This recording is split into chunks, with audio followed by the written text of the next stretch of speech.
Takk fyrir. Ég vona að ég nái að krafsa mig fram úr þessu.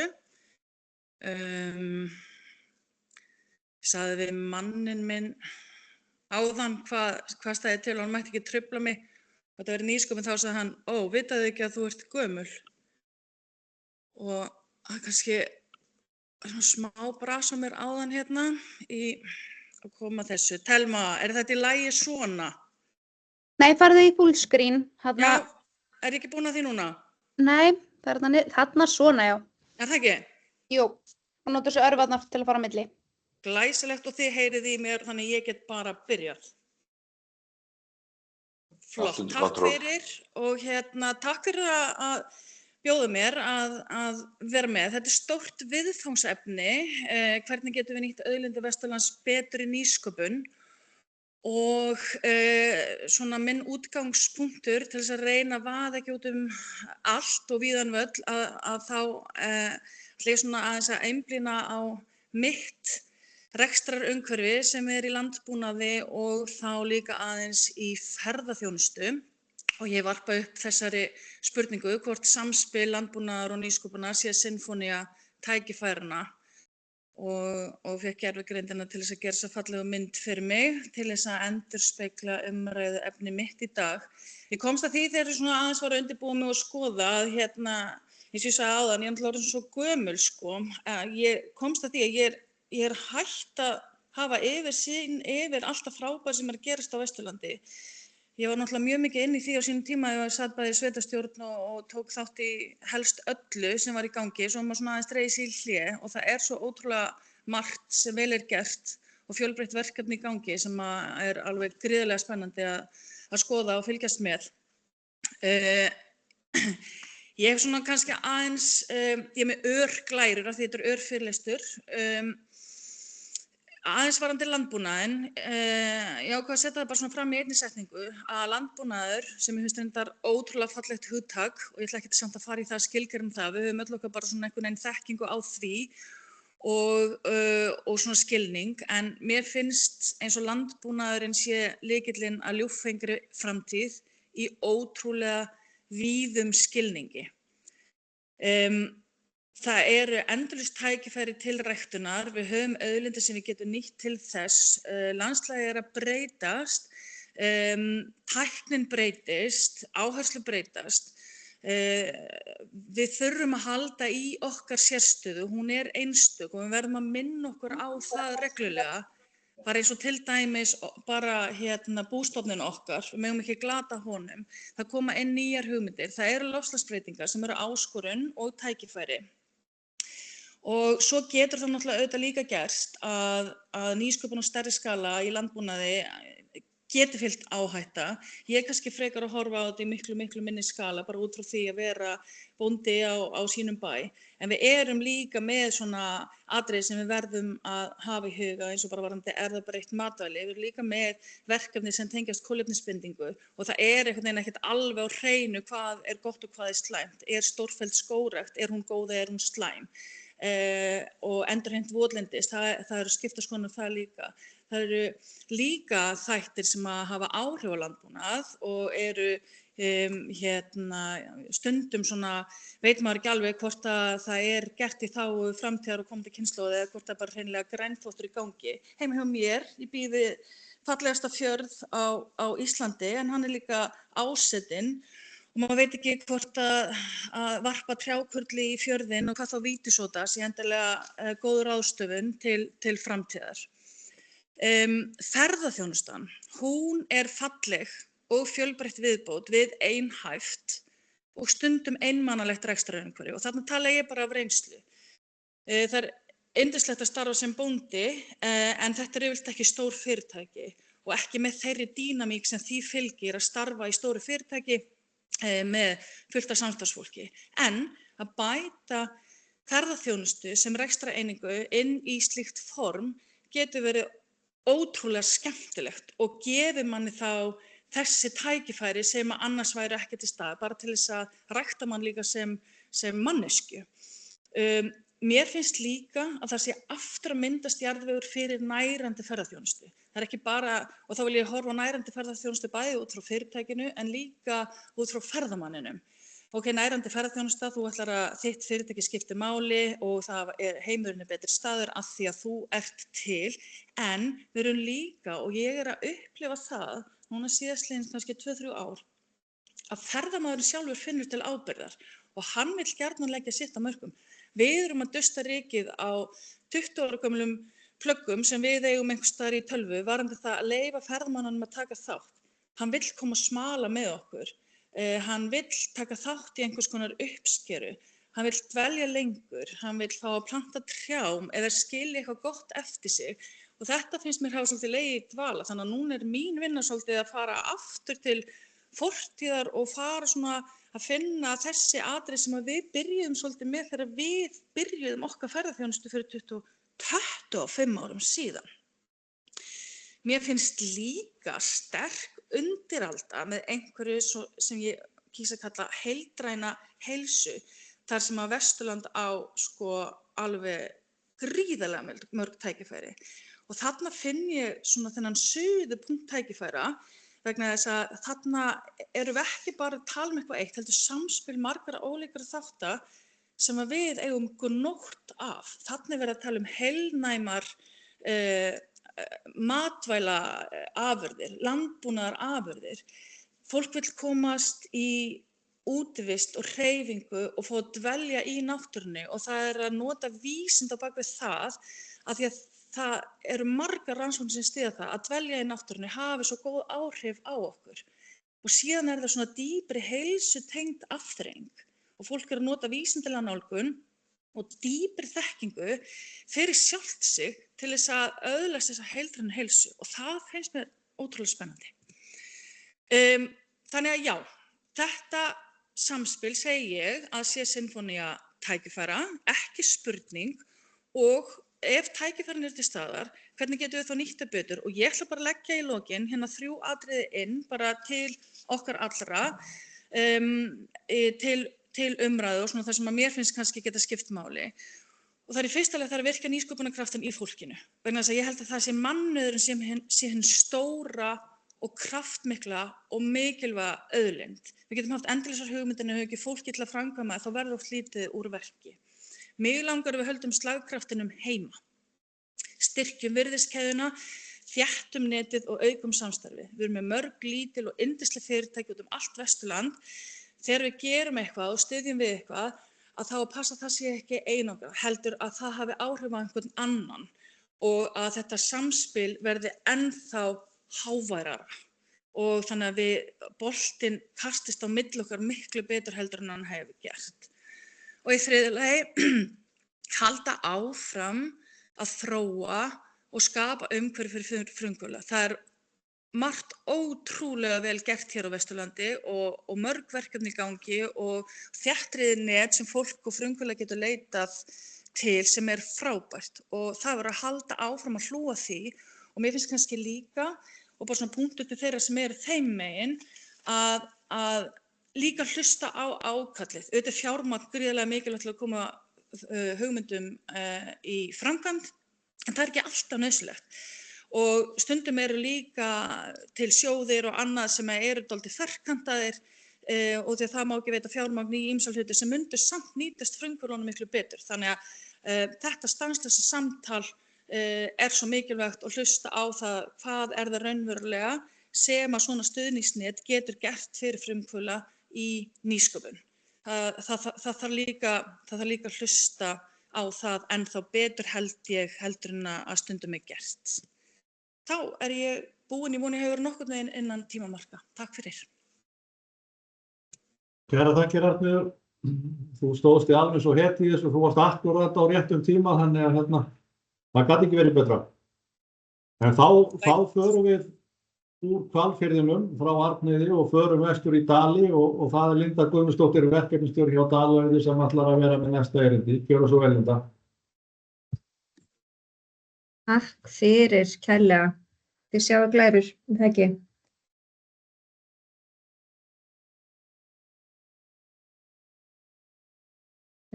Þetta tilboði hérna.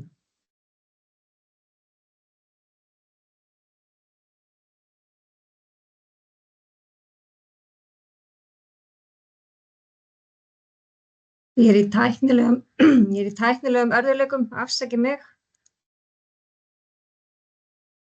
Ekkert mál, eitthvað sem ég get hjálpaði með. Nei, þetta er bara hérna hjá mér. Mhm. Herðu, frábært, takk fyrir þetta. Ég heiti Linda, er starfsmaður hjá SSV og er verkefni Dalaðurs. Dalaður er sem sagt verkefni undir hatti brothættra byggða í Dalabyggð og það hófst 2025 og er núna út þetta ár, það hófst 2022 og er út þetta ár 2025 og ég ætla svona aðeins að tala verkefnið og kannski helst þessa grósku sem við yrkjum í Dölunum og samfélagi sem er að blómstra. Þetta hérna er sem sagt hluti af framtíðarsýn sem var sett fram í upphafi verkefnisins. Sem sagt árið 2022 þá settu íbúar fram sínar áherslur, það sem mætti betur fara og svona kortlögðu tækifærin í Dölunum og þau bjuggu til framtíðarsýn og þetta er svona síðasta setningin í framtíðarsýninni. Hér er gott að búa og hér er gott að dvelja og mér finnst þetta alveg ótrúlega fallegt, þetta er falleg sýn. Og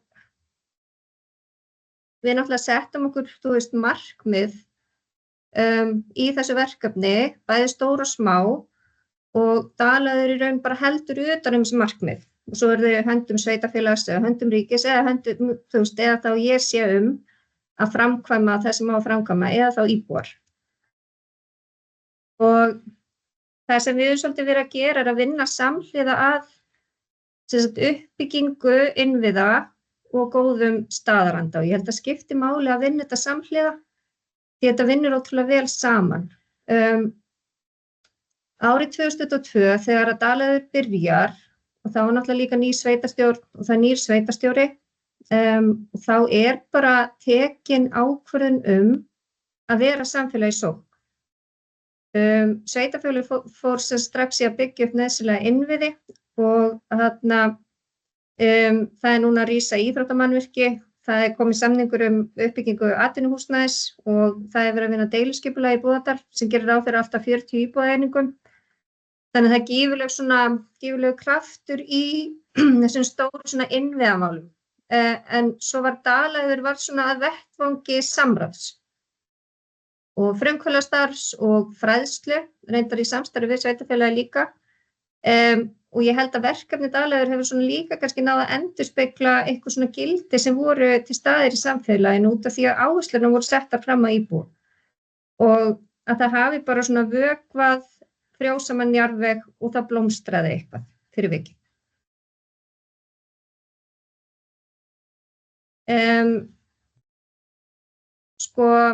Góður jarðvegur gefur góða uppskjöru við yrkjum hann og við þekkjum þetta alveg, við vitum alveg ef það er eitthvað gott að við hlúum að því að þá einhvern veginn blómstrar það og ég held að það er einmitt það sem hafi gerst í Dölunum að það var á þessum vettvangi sem íbúar sóttu fram, það er búið að vera að halda námskeið, viðburði, áhugamannahópar urðu sterkari félagsstarf og svona önnur verkefni í þágu samfélagsins urðu að veruleika. Og það varð úr einhvern veginn svona ótrúlega mikið framboð viðburða. Leikfélagi var endurvakið, það var skellt í kór, það voru haldið tónleika, skemmtanir og margt fleira. Og íbúar sótti líka styrki fyrir alls konar verkefnum á sviði kannski lista, ferðaþjónustu og matvælaframleiðslu. Og mér langar svona að segja ykkur nokkur svona skemmtileg dæmi það, hvernig gróskan sem íbúarnir leiddu hefur einhvern veginn gefið að sér verkefni sem að getur bara byggt grunn fyrir atvinnulífið í rauninni. Dalamannabrölt er í rauninni ekki bara, þetta er áhugamannahópur, þetta er gönguhópur, þetta er ekki félag, þau eru ekki með kennitölu, þetta er bara hópur fólk sem úr Dölunum sem hefur áhuga á að ganga og hefur verið rosa duglegur að finna hvað er best að ganga á hinum þessum leiðum. Og þau ákveðu að sækja styrki og hafa gert það núna síðustu 2 ár í sjóð sem að Dalaður heldur utanum til þess að stika gönguleiðir í Dölum og byrjuðu í fyrra og stefna á að halda áfram. og eru þegar komin í samtal við sem sagt ferðaþjónustu aðila. Þannig að það er komið svona samstarfsgrundvöllur þar líka. Og ég held að þarna séu gífurleg tækifæri fyrir okkur í Dölunum. Þetta er ekki bara frábært fyrir íbúa að vera með svona mikið að stikum sem sagt gönguleiðum, heldur þetta líka sem sagt tækifæri í ferðaþjónustu. Og þetta getur stutt óbúslega mikið við ferðaþjónustu ef það eru vel merktar, vel sýnilega leiðir hjá okkur og dalirnir eru svo gott göngusvæði á þessu mörgu leyti. Hér eru líka tækifæri til þess að sem sagt að bara búa til ferðaleiðir. Jafnvel eins og Fellsbraut og Skarðsbraut, það var hægt að búa til bara ferðaleiðir með trússi og gisting og öllu. Þannig að þetta er svona, þetta er frábær grunnur, þetta er hvetjandi fyrir okkur hin og þetta er rosalega hvetjandi fyrir ferðaþjónustuna. Jólasveinarnir eru úr Dölum. Hér er verið að halda á lofti jólasveinavísum, Jónasar og Kötlum og þar er hugmyndi semst að setja upp 13 súlur, þetta er svona eiginlega skilta skúlptúrar, þar sem að jólasveinunum er gerð skil og þeir verða á mismunandi stöðum í Dölunum. Og þetta er ekki hagnaðardrifið verkefni, þetta er svona verkefni sem er drifið áfram bara áhuga á þessum menningararfi, en er líka kannski með það að markmiði að reyna að fá fólk til að dvelja svolítið í Dölunum og þetta getur alveg orðið verðmætt líka ef fólk er farið að fara í eitthvað svona farið að fara á milli stað að skoða þessi skilti að þá kannski komin grundvöllur fyrir aðeins meiri dvöl á svæðinu.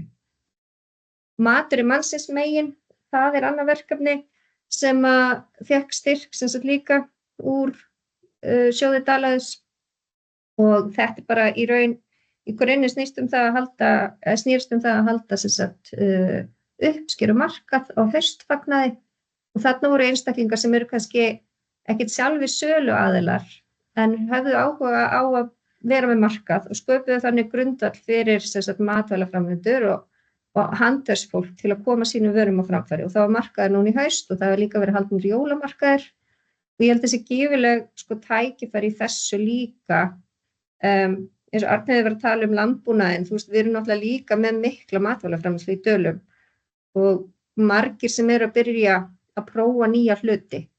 Þannig að ég held að þetta svona hlutir geta líka sem sagt, stutt við nýsköpun.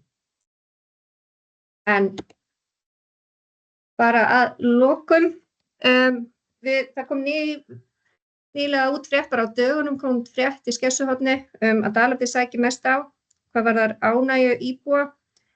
Þetta er sem sagt, það var sem sagt SSV gerði glefsu, samantekt sem var unnin úr niðurstöðum íbúakönnunar landshlutana og þar eru dalirnir bara á uppleið svolítið, þú veist, í ákveðnum þáttum og við erum ótrúlega ánægð að þarna á milli kannana er sem sagt 8,5% hækkun í Dölunum. Og sama tíma líka gífurleg hækkun hvað var það íbúalýðræði og ég held að þetta hangi svolítið saman.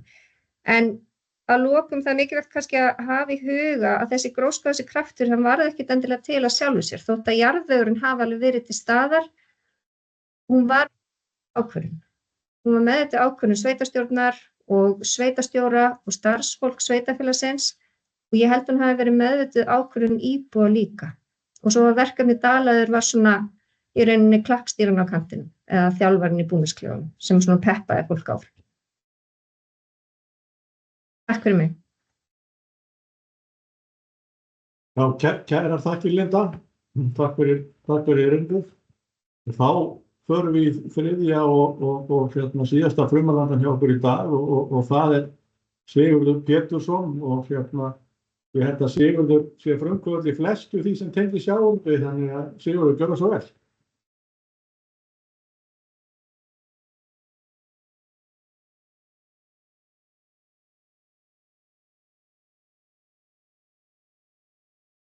Sigurður, þú ert á mute.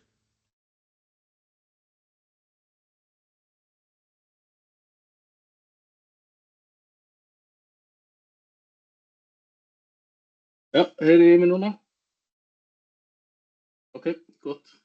Þannig kannski takk fyrir kynninguna, Páll, og já, kannski þá rétt byrja á því að útskýra hver maðurinn og já, komið víða við í frumkvöðlastarfi og nýsköpun í sjávarútvegi með áherslu á umhverfisvæna framleiðslu og það er svona á ýmsum sviðum. Ég stofnaði fyrirtæki sem í Frakklandi í sölu og neytendaafurðum í sjávarútvegi með áherslu á umhverfisvottaðar afurðir og erum þar að selja í alla helstu stórmarkaðskeðjur í Frakklandi með yfir 100 starfsmenn og yfir 70 milljónir evra í veltu.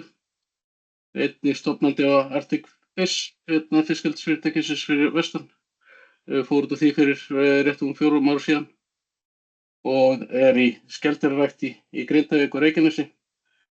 En í nokkuð mörg ár hafa þörungaöflun og ræktun og vinnsla verið mjög hugleikin, enda mjög umhverfisvæn matvælaframleiðsla. Og mig langar svona aðeins að taka einhver aðeins í frekara kynningu á því hvað ISIA í Stykkishólmi að gera. En þar að auki tengist í verkefni í ræktun og markaðssetningu og jafnframt formaður samtaka þörungafélaga.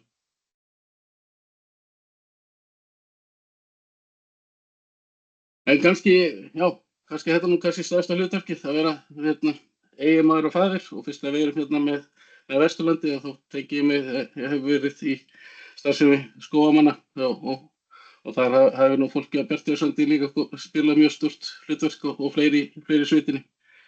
En þetta mynd með mér og krökkunum hefur verið þarna í stjórn í fjölda ára og sjálfboðaliða. En umræðin ekki mig, heldur hvað ISIA í Stykkishólmi að vinna að. Við erum með mjög skýra framtíðarsýn sem sett var fyrir tæpu 3 árum síðan þegar að fyrirtækinu koma heimamenn til að fara í fjárfestingu og leituðu til mín og eiginkonu minnar til að taka þátt í þeirri vegferð. Þá var það sett fram að við ætluðum okkur að vera leiðandi í sjálfbærri öflun og umhverfisvottaðri framleiðslu og fullvinnslu á sjávarþörungum í Stykkishólmi og það hefur mjög stórt skref sem við erum að stíga núna á þessu ári að fara í samstarf með mjög stórum aðila á heimsvísu sem reyndar fyrst og fremst í Evrópu sem heitir Daimsa og er í bæði fullframleiðslu og markaðssetningu á afurðum sem við ætlum okkur að fara í að byggja upp í Stykkishólmi. Markmiðið okkar að halda áfram að byggja upp það sem við höfum verið að gera varðandi okkar eigin öflun. Við erum okkar eigin þangskúrapramma og þaröflun á bátum og hingað til hefur mesta áherslan verið á klófangið en erum líka að vinna annað þang og þara. Það var mjög merkur áfangi hjá okkur á síðasta ári að ná því að vera umhverfisvottur samkvæmt evrópska umhverfisstaðlinum eða græna lögblaðinu og öll okkar framleiðsla er undir þeim umhverfisstaðli sem er mjög mikilvægt fyrir litla Ísland þegar við erum að markaðssetja okkur út á hennum stóra markaði. Við höfum verið undanfarin 2 ár að leggja mest áhersluna á þróun í vinnslukerfum og annað og hefur náð þar nokkuð langt og við erum nú þegar að vinna og pakka vörur á mismunandi hátt fyrir mismunandi viðskiptavini. Og hér þá svona síðasta glæran en jafnframt var ég bara ætlast til þess að það eru jafnvel þá frekari spurningar og við getum rætt þessi mál en það náttúrulega tiltölulega langt skref frá því að byrja í nýsköpun og geta svo farið í það að markaðssetja fullunar afurðir á þessu sviði. Og nokkuð stór skref voru stigin á sérstaklega seinni hluta síðasta árs þegar að við náðum að bæta þó nokkuð okkar tilraunavinnslu sem við höfum búin að setja upp í litlu húsnæði í Stykkishólmi og náðum með nýrri tækni, aukinni afkastagetu, en ekki bara afkastagetu, heldur líka það að við erum að svokallaða kaldþurrka þörungana. Okkar viðskiptavinir sem meðal annars eru snyrtivöruframleiðendur og aðilar sem eru að búa til klæðubótaefni. Þeim mjög mikilvægt að þurrkunin sé við eins lágt hitastigi eins og hægt þannig að næringarefnin haldist. Og við erum núna með þurrkun þannig að kjarnhitastigi fer aldrei ofar en 40 gráður, rauninni yfirleitt þó nokkuð lægra en það. Og erum í þessum tölu orðum og byrjum í byrjun þess árs að flytja okkur úr okkar tilrauna fasa yfir í miklu starra vinnsluhúsnæði, í tæplega 8.000 fermetra húsnæði í Stykkishólmi, þar sem við erum að setja þá upp mjög fullkomnar þurrkunargræjur sem við munum einbeita okkur að í uppbygginguna þessu ári og svo á næsta ári að fara í mest vaxandi vöru á þessu sviði sem heitir biostimulant eða líförvandi plöntulyf, þar sem að við erum þá að einangra afurðir úr brúnþörungum sem að svo aftur eru notaðir til þess að bera á og byggja upp alls konar framleiðslu í landbúnaði, meðal annars vínrækt, en líka svo sem núna eru allir golfvellir í Evrópu að nota biostimulant til þess að minnka þörfina á að þurfa að vökva. Þannig að þetta krefst mikilla fjárfestinga og við erum að undirbúa það að fara með slíka vinnslu af stað í Stykkishólmi árið 2026.